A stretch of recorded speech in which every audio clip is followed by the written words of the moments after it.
Joining us right here on Good Morning Uganda. To be very specific, welcome to Good Morning Uganda Agenda. Well, it is the 8th of March 2022 and we are celebrating women all over the world. And of course, right here, we start from home where we celebrate all women doing whatever they have to do to make sure that they are doing well.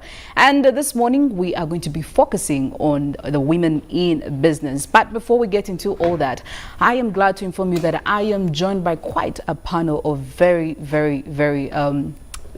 wonderful people who will be giving us some of the details and the insights when it comes to the women in business.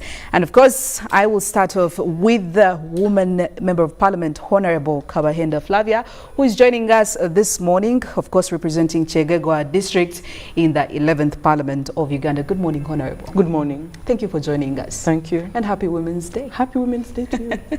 All right. And I'm also joined by a gentleman called Mr. Lincoln Kasidie, a tax specialist from BRAC, Uganda. Good morning, sir.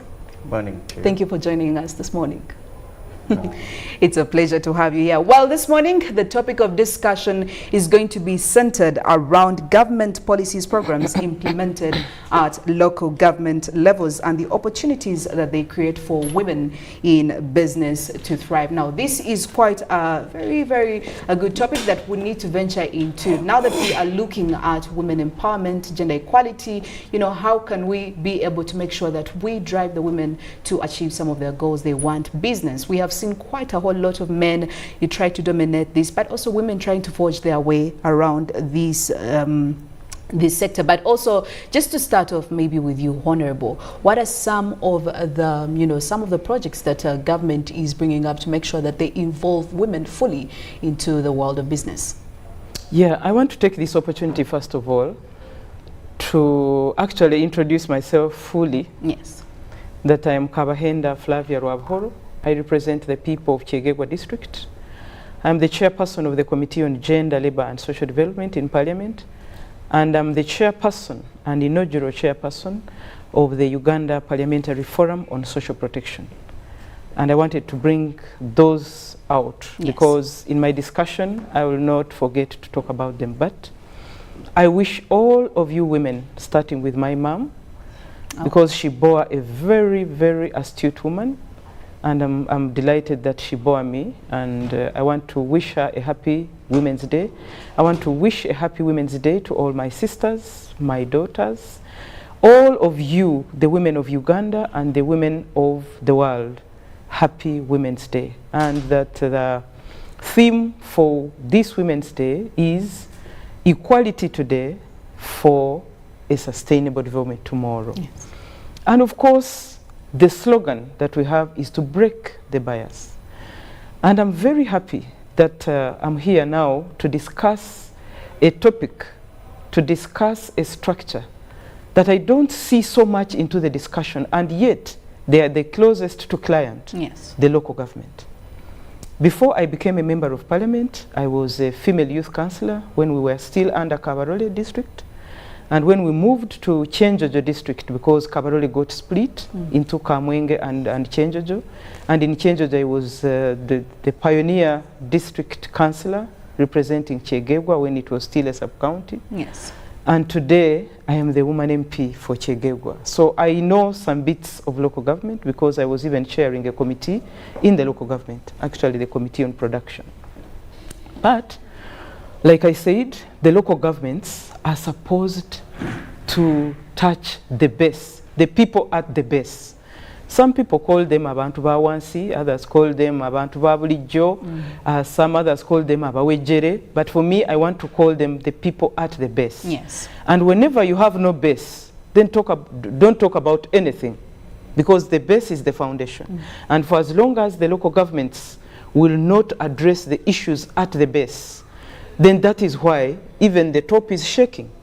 So I'm glad that we are now bringing the local government on board on especially issues concerning women. And I want to thank the local governments because of the way they try their best to do what they can, even when they don't have enough resources, even when they don't have enough staffing, even when they don't have, possibly sometimes, the very correct and right expertise. But they try their best. And I want to tell you that government had come up with a very, very good idea of decentralization.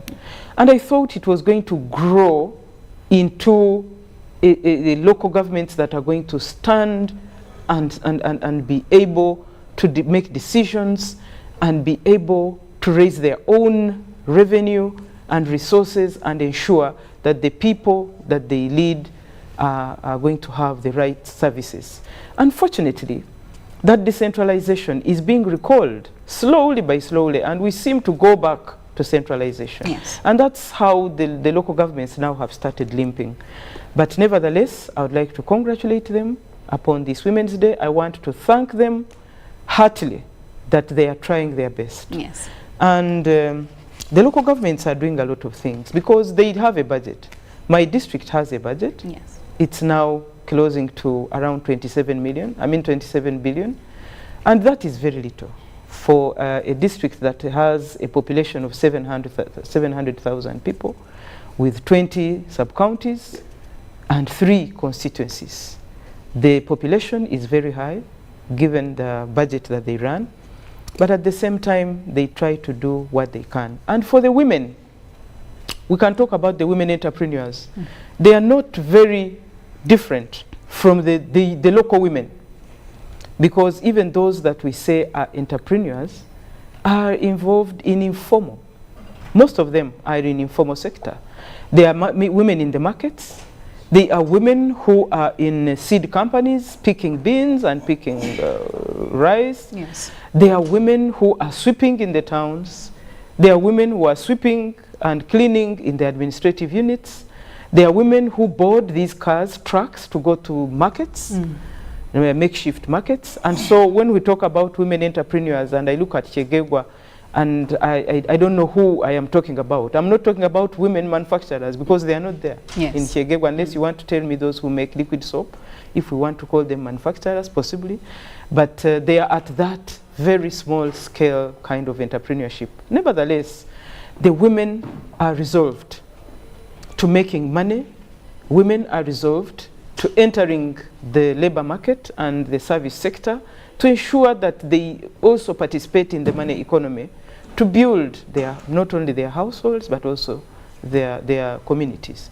And so if the women are in that kind of setting, you know that we have multiple roles. Yes. Women need to balance between the family, the workplace, the children, and all that. And so in a bid to balance all that, the local government can only support them with social amenities. Yes. They need electricity so that instead of getting to a grinding stone, they can take their corn to a milling machine, and that they can only be given water sources that are closer to their residences so that they don't have to take time to go down the deep wells. Yes. And collect that water. They are expected to have markets not far from them so that she can quickly put her home right and then go to the market and be able to come back home and do the things.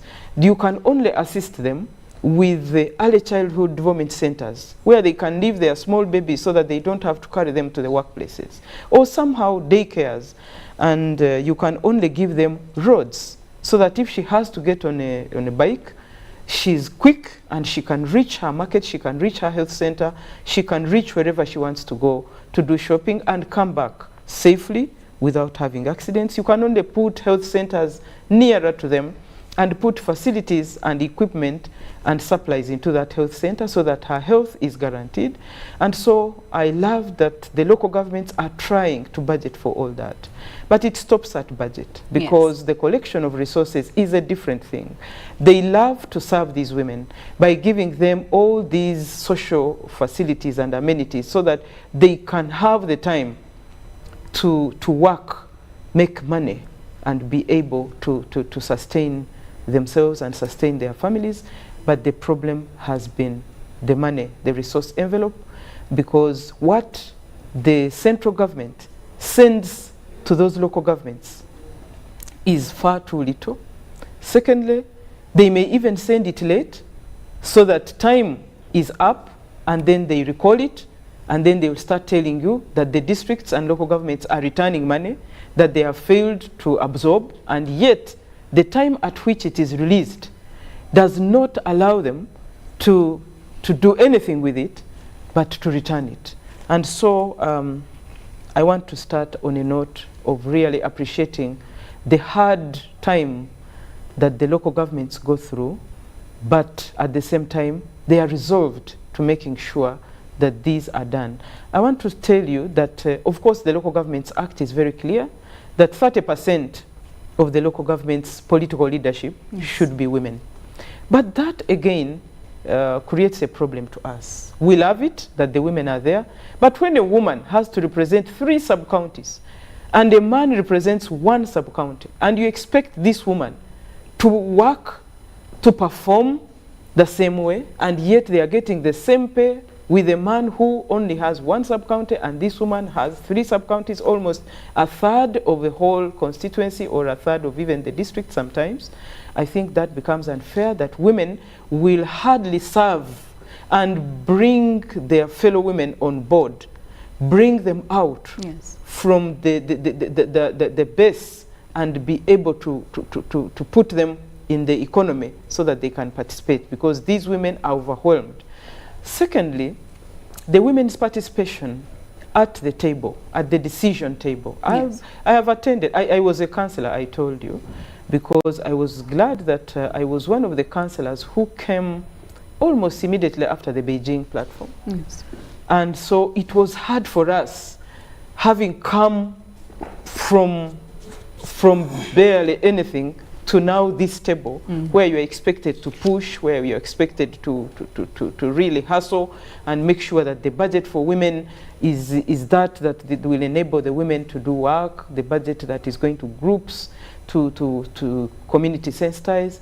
And so we have capacity problems, of course, with the women at the local government. And therefore, maybe the local governments can be empowered or assisted to ensure that these women are given enough skills to participate, to be able to discuss on the floor in council, and be able to make sure that the budget that is going to concern women, whether they are disabled, whether they are youth, whether they are these other women, the budget is adequate for them to effectively participate in the decision making and also the economy, the market and the money economy. And so women are there at the decision table in the local governments, and the local governments do whatever they can to ensure the 30%, but I want to even remind them that 30% is just the bare minimum. We can have more. And also at the district executive committees, they make sure there is a woman. But what disturbs me is whether if this woman was absent, decisions would go on, because they will take quorum. So the woman is 1 out of 5, and when she's absent, that is when they will do the very decisions that actually affect them. And so I would like to implore the local governments to really be so deep into not generalizing the women, because women need to be given a space over the spaces that the men have.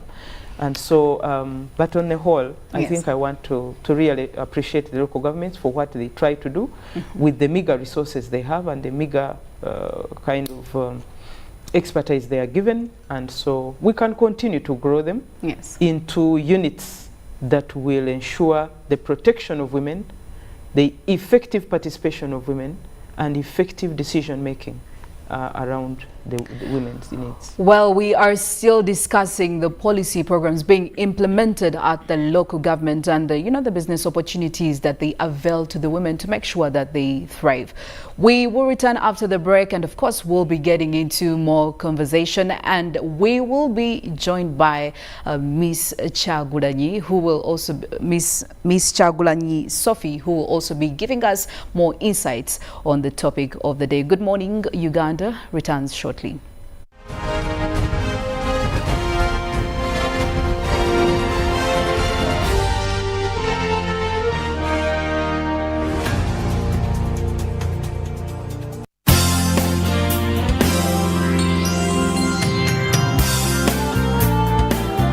National Medical Stores is a government agency mandated to buy, store and distribute medicines and medical supplies to government health facilities in Uganda. For Ugandans that we serve, help us serve you better by taking your individual responsibilities seriously. Report theft of government medicines and medical supplies to the nearest police station or to the State House Health Monitoring Unit. Do not pay for any medicines or medical supplies labeled Government of Uganda, not for sale. Do all that is within your means to stop all preventable diseases, including COVID-19. Continue observing the Ministry of Health Standard Operating Procedures, SOPs, including wearing a face mask whenever you are in public spaces. Visit a designated health facility to receive your COVID-19 vaccination and a booster dose for those that are eligible. Prevention is better than cure. National Medical Stores, passionate about your life.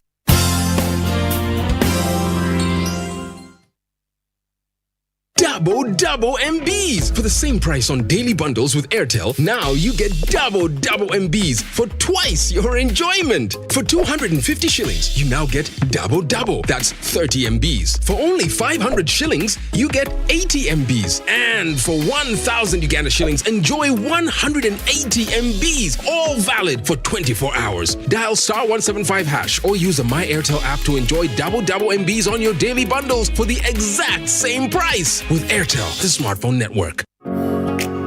It's no secret that ICT makes learning easy. The strides made in our field could not be possible without it.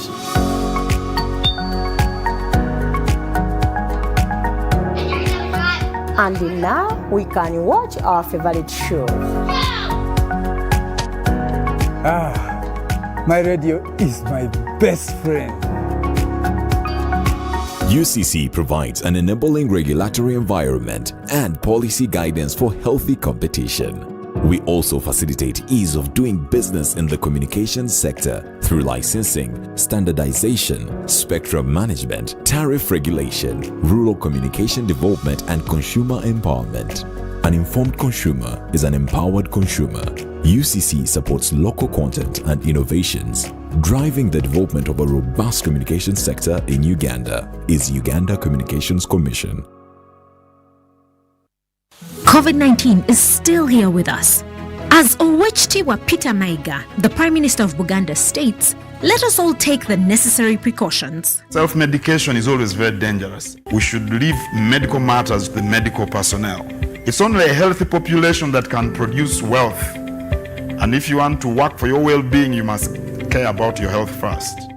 Because of the new COVID-19 circulating variants like Omicron, it is very important for all of us to be fully vaccinated with 2 doses of the same vaccine type. It's only those getting Johnson & Johnson who receive only a single dose to be fully protected. Even after vaccination, continue to adhere to all SOPs by wearing a mask properly, covering your mouth and nose, washing your hands regularly with soap and clean water or using an alcohol-based sanitizer, maintaining physical distance of at least 2 meters from others and avoiding crowds. Echa COVID-19, chija kugwa. This message is from the Ministry of Health with support from UNICEF and partners.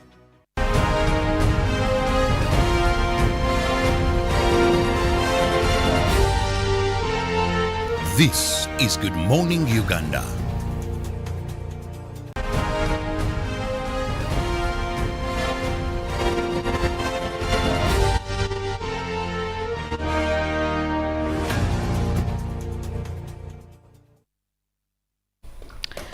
It's 26 minutes after 8 a.m. and you are still watching Good Morning Uganda Agenda. My name is Philomena Masco and I do have a wonderful panel right here with me where we are discussing women in business. Of course, today being International Women's Day, we are celebrating the women and of course we are measuring right at the women in business. How are they doing it? What are the local available opportunities for them, especially at local government? What is being implemented? Now we are joined by Mrs. Sophie Chagulanyi, a law and governance advocate, who will also be giving us more on the insights on this. And yes, we do have Honorable Kabahenda Flavia and Mr. Lincoln Kassie, a tax specialist. But good morning, Mrs. Sophie.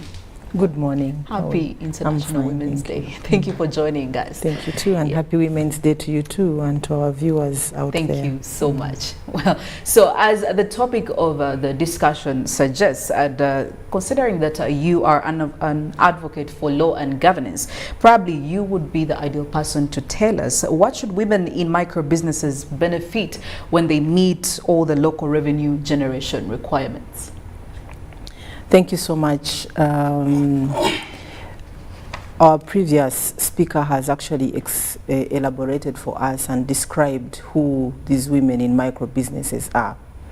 We mainly see them in the public domain, in spaces like markets, mainly engaged in the food industry. Largely, that's where we see women.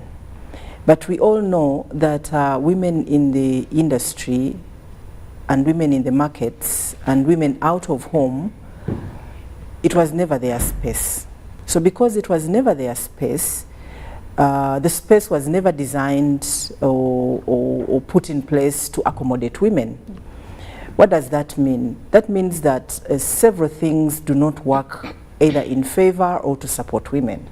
And because they do not work in favor or to support women, you find that women who have managed to break through and go to the markets and go to the economic space are finding a lot of challenges. And this is where government comes in. When you look at women in the markets, for instance, and look at the previous emergency situation we have had globally, which is COVID-19, you find that we had a moment where women had to spend nights at the markets. Why? Because it would be one way to prevent them from passing on in case they manage to get COVID-19. It would be one way to prevent them from passing it on to the people at home. But also, it would be one way to also ensure that the market continues to provide the service, which is food availability for those that use the market to get food. So in a way, it meant that this woman had to do a lot of changes around herself, changes in respect of who takes care of her gender roles back home, how she manages her presence in that market, beyond the selling of the foodstuffs that she has. There's so many other things that go with it, which would bring in aspects that would require the specificity of what does a woman need when she comes to the markets. When you bring in issues of hygiene, of course this has been the season where hygiene has been the topmost priority of the things that we do as a country, but also as local governments at different levels. Even in such spaces as markets, hygiene was a very key issue. But for a woman, hygiene speaks to so many other things. It speaks to those moments when she's, for instance, in her menses. What are the facilities that are available to support her alone? So while we would see women available to give us the foodstuffs whenever we needed them and we could pay for them, maybe, this woman had to put in place some kind of a system that would support her to be in that market. And it really spoke to the fact that these spaces were never meant or were never designed to accommodate women. Markets as near as Nakasero had issues with toilet facilities alone. The toilet facilities alone could not accommodate the women who, not only the women, but the people who work in the market, the vendors, but in also considering that they had been using them, but the usage was more of a short-term usage, so not so much care had been taken into ensuring that those facilities were designed and provided in a way that they would fulfill the need. You see? So now adding on another need of ensuring that the woman stays in the market in the night, it made it a little bit uncomfortable for the women. In addition, it made it a little bit more insecure for the women because this is in the night. A lot of things can happen in the night. So there was a lot of risk that women were going through, and to be able to give us that service, but also to be able to fit within the new way of doing business. Now, that is just an example of a woman who is in the market. But there were so many other women that had to go through different changes to be able to deliver a continued service wherever they are. What does that mean for our local leaders at that level? It means that things cannot continue to happen the way they have been happening. It means that local leadership at that level needs to start thinking a little bit differently.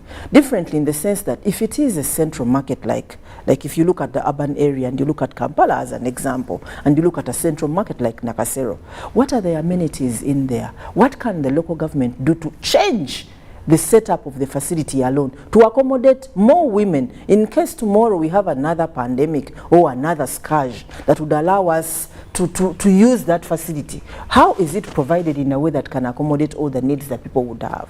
I think for me that remains a very big challenge. And if we continue to talk about how our local governments able to now to be able to meet those needs, looking at the current revenue generation on their part, but also looking at the current revenue distribution, the national cake distribution. Yes. You would have questions on how much new monies are now going to local governments to be able to take care of such needs that were realized after the COVID-19 pandemic. Yes. That for me is a very big question that we need to put out on the table. Well, thank you so much. And maybe over to you, Mr. Kasiri. What would you actually think are the legit revenue collection regimes for businesses, especially where we have women fully involved? I mean, when do you consider that the revenue is being overly collected from these small businesses? Especially, I mean, to make sure that the businesses thrive. Of course, we are looking at people collecting the revenues. They also want to thrive, but also as a business, especially where we have these women, these micro businesses. Well, thank you for the opportunity. And I first want to say happy International Women's Day. Thank you so much. To all the women out there. Thank you. And when I look at this topic, it is quite interesting. And when we look at policies, the only way we can try to see that we benefit or we get out the best from them is to look at a few aspects in terms of what the policy says and then implementation. If the policy is in place and the implementation is not up to what the expectations are, we have to go by what should be done. And there are a number of recommendations that need to be put at the center stage to see that our mothers, sisters, and so on try to take advantage of them and see that they put something on the table. Because of late, women are also heads of families, and we can't dispute that because every person you see, behind him or her, there is a woman. And I can look at a few recommendations, and this is from a policy perspective. As a tax specialist, I always look at the tax formalization process. I look at the clarity needed in tax payments. Is it up to where women are? The answer may be no. And what needs to be done? Have the sensitizations been made? The answer is partly yes, and on the other side, no. Because I want to be sincere with you. Sensitizations are more done here in the urban areas. And when I talk of urban areas, I'm talking about Kampala Metropolitan. After Sezibwa, Kayunga, and so on, that side, you will not see any URA office, and sensitizations are not there. But people around Kampala know what to do. Can we have gender transformative tax policies in place? And these gender transformative policies, they should be aimed at supporting women in business. Can we look at lowering tax rates for small businesses that are women-led? Because I should tell you, in a few months ago, we have had COVID, and COVID tested 2 or 3 aspects. our innovativeness and creativity. And our primary roles, or the primary role of my mother or any woman out there, has not changed. So, has government thought about that to see that these people have their primary roles, and these primary roles are not going anywhere? They have to stay. They have to put food on the table in most cases, in most instances. That will they do it and do other secondary roles that have been brought about by the effects, let's say, of COVID? So, how can we assist? There are many issues that have to. There are many parameters that we need to look at. Can we think of having zero rating, let's say, household supplies? Because of late, women have taken the center stage. How can we make sure that they have something in the pocket to see that their primary role is going on, and they still have something with them to see that other things go on? Because to see that they, in order to make sure that they fulfill their primary roles, they need money. But are these policies empowering them to have money in their pockets?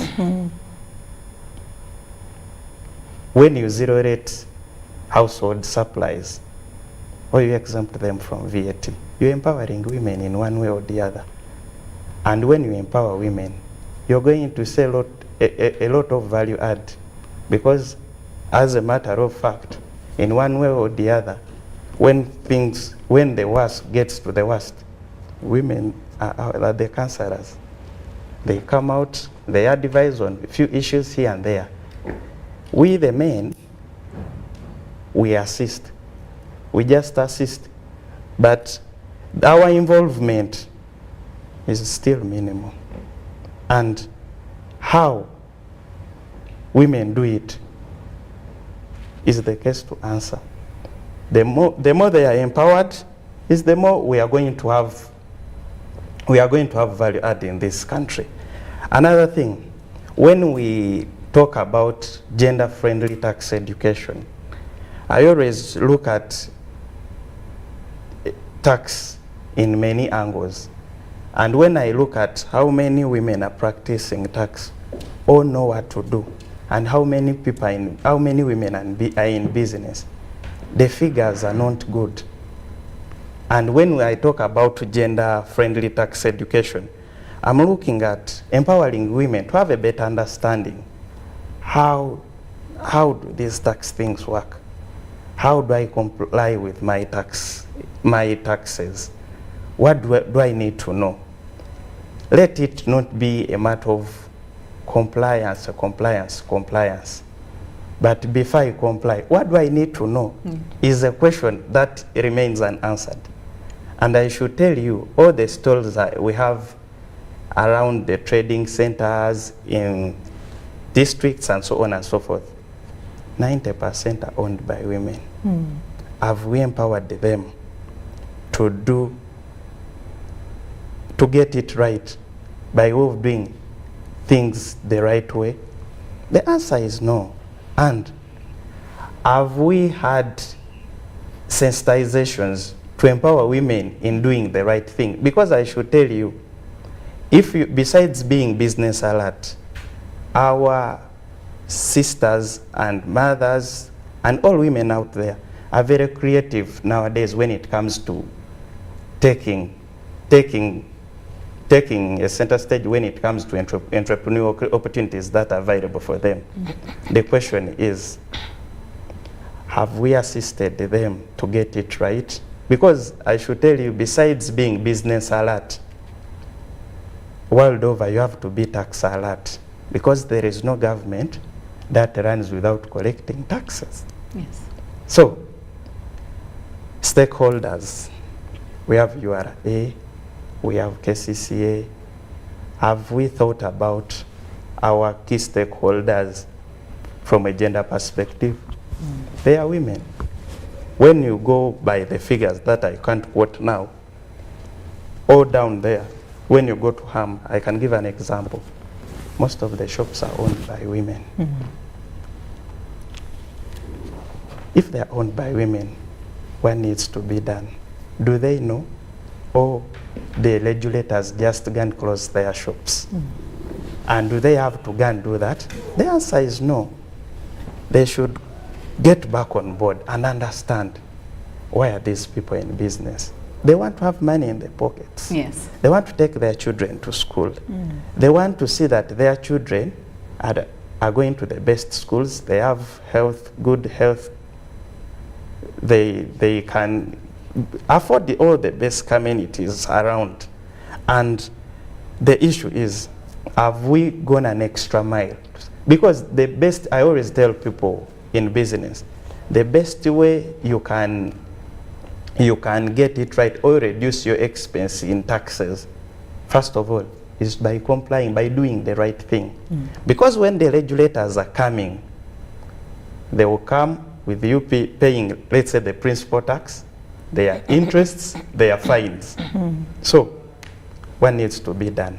Well, we can see that everybody has a role to play in here, and what actually picked gender-friendly tax education, something that we have actually not given our attention to until it has been dragged there. But also maybe now that we have established, and maybe this is for you, Honorable, we have established that there are certain gaps that still need to be filled by government, especially at local government, to make sure that these the platform is given, especially for the women who are planning to evolve themselves in the micro businesses and even at all levels. So what can government actually do to make sure that the resources are there? You know, what are the incentives that maybe government needs to come in the bigger picture, looking at the bigger picture, to make sure that the women are involved and they are accommodated, and to see that they are planned for, especially at the local government? Yeah, at the local government, when you talk about women, you are talking about the community-based services department, where the DCDO's office is given only 300,000 per month for mobilization and sensitization. And for us, actually it is 300,000 per quarter. That's what is sent to them. And you can imagine a department that has no vehicle, no motorcycle, no nothing, and you expect that they should go and do the sensitization like my friend Cassidy has said. Because at the end of the day, it is this department that is supposed to go to the women. The Ministry of Gender is the only sector that has structures up to the doorstep. But if the CBS department has to reach this woman, then they need this facilitation in terms of fuel, in terms of support, that they can go and sit and listen to these women and be able to assist them, that they can go to their markets and be able to give them the right knowledge that they need to run the business. And then you send 1.5 million per quarter for this department to divide between 7 dockets: probation, children, youth, women, PWDs, older persons. I don't know what this is supposed to be. Is it supposed to be pocket change? Is it supposed to be, I don't know what it should do. I think central government needs to understand that the bigger population in this country lives in the rural. I don't know why they tend to think that the bigger population is in the urban. It is in the rural, and therefore I want to borrow the Indian style, that when you develop the rural develops the urban. Yes. But for us, it is the vice versa. We tend to concentrate so much on the urban, and we think the urban will develop the rural until we cause migration instead. Because the rural then will start migrating to the urban to also have good life. It is better for us to do the reverse, that we unlock potential when we develop the rural, because then what we get in return as a return on investment will be that the rural will develop the urban. And so local governments need to be supported fully in terms of resources, in terms of funds. And what has even beaten us is the splits of districts. Because when we split, certain districts remain without a resource to collect from. No market, no nothing, and so they have to scratch and start afresh. I am not opposed to splitting, but I think we need to do organized splitting. Yes. So that no district remains challenged in as far as collecting resources is concerned. And even then, the collection of resources at the districts. If you looked at the budget that is supposed to be supported by the local revenue, those are the budgets which are usually frozen and they don't take off. The remuneration of the local leaders, the political leaders. If a district chairperson is going to get only 2 million per month, and then you expect him to traverse that district the way I do, because it is I and the district chairperson who actually are supposed to traverse the whole district. But look at what we pay them. I think we need to rethink about these certain things. And now the councillors, I already told you, if a woman councillor is going to represent 3 sub-counties against a man who represents 1, and they get the same remuneration, I think it becomes unfair for this woman to be able to mobilize her fellow women to make sure that their voices are brought to the table. The women in the markets need support, because I want to tell you, majority of them are single mothers, majority. And so they have a very, very challenging balancing act, that they stand between their home and the job. These are women who, even when she gives birth, will never have a maternity leave, because she gets a maternity leave at sacrificing her job. Then she won't sell her tomatoes if she has to rest at home. So she has to come with this baby, look at the occupational safety and health at the workplace. If she's in the quarry, then all that dust, she consumes it and the baby consumes, and then with that dust is when she gets the breast to give to the baby. There are a lot of challenges that the local governments need this support to be able to give these women the knowledge enough for them to run their small businesses, small as they are. And even then, ask yourself, why did local government construct markets which have turned into white elephants? There's a market at Matiri. The women have instead put kiosks outside it, and it is there grazing goats. Look at the market at Uganda, look at the market at Mitiana, look at all those markets that were constructed by local government, the ministry. And why wouldn't women use them as spaces instead of constructing these other local stalls around the roads? I think something did not happen, especially knowledge and also sensitizing and the mindset that they can be in these markets. And also the fees, the market dues that women are made to pay, even for the sanitation, which is their right. To go to a toilet and the woman has to pay 500 at every time she has to go there. Yes. I think is very prohibitive for women to be in business.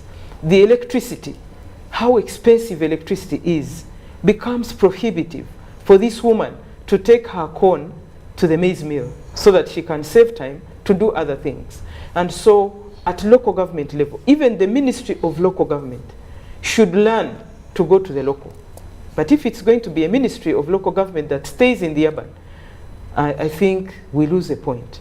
If it is a Ministry of Local Government, we want to see this ministry mingling very, very closely with the local governments as to get what exactly the needs for these women are, and be able to serve them to the extent that they can also be productive and be participants in the money economy. Thank you, Honorable, for that submission. Now, as we come to the conclusion of this, what would be your parting shots, Mrs. Sophie, on this very specific topic? Thank you for that. My parting shots are that we have seen today, especially, that we have opened the economy. We have realized that a lot of things we had before, let me say COVID-19, were not working. And because we have realized we cannot do things the same way we used to do them before COVID-19. And what does opening the economy mean? Opening the economy means that we will definitely support recovery, but also we will be able to support and amend those things that were not working. Like Honorable is telling you, if it wasn't working before, going forward, we need to make it work. The allocations that we are passing on to local governments, for instance, to support community mobilization, do not work. Up that amount of money to an amount that supports local governments to support women businesses to thrive.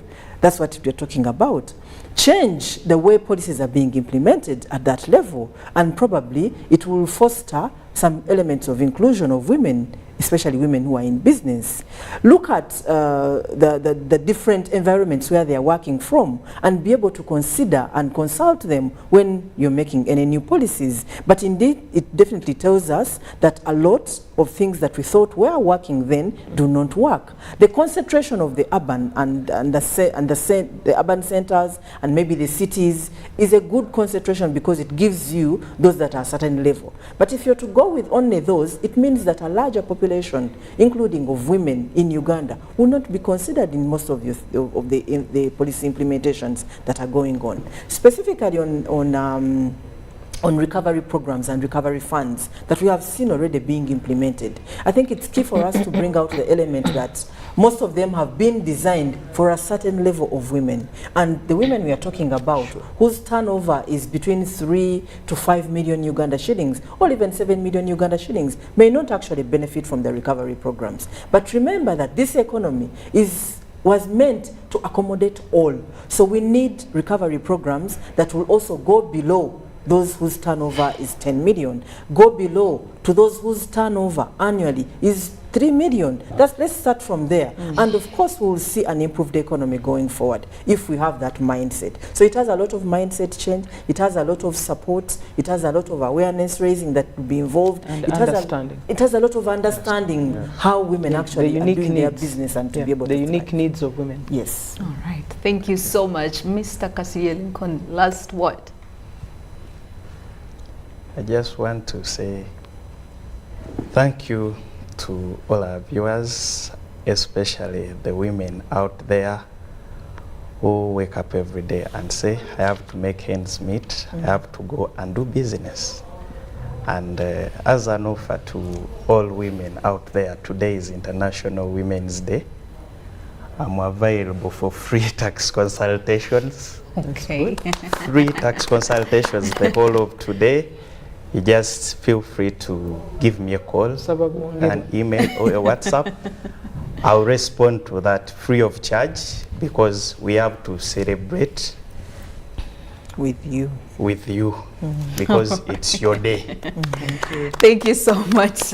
Remember that the theme today is gender equality today for a sustainable tomorrow, breaking the bias, and this cuts across in all the spheres: political, social, culturally, and even economically. And yes, support the local women, especially the local government at the local government level.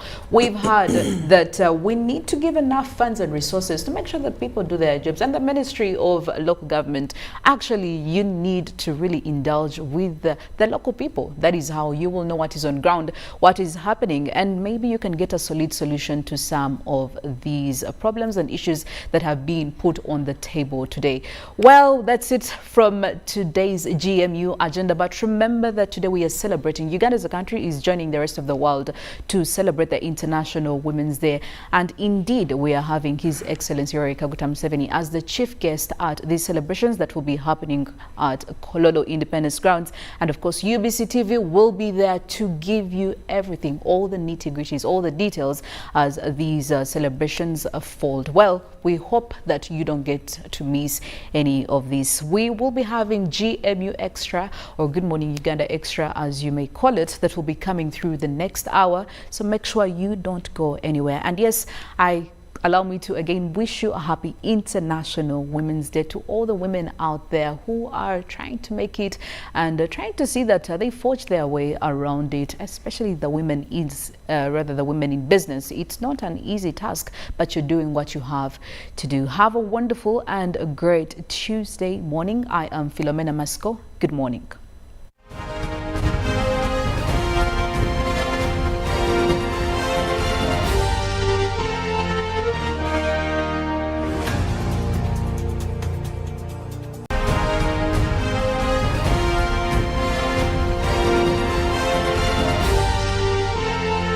This is Good Morning Uganda. Patriotism is a feeling of love, devotion, and the willingness to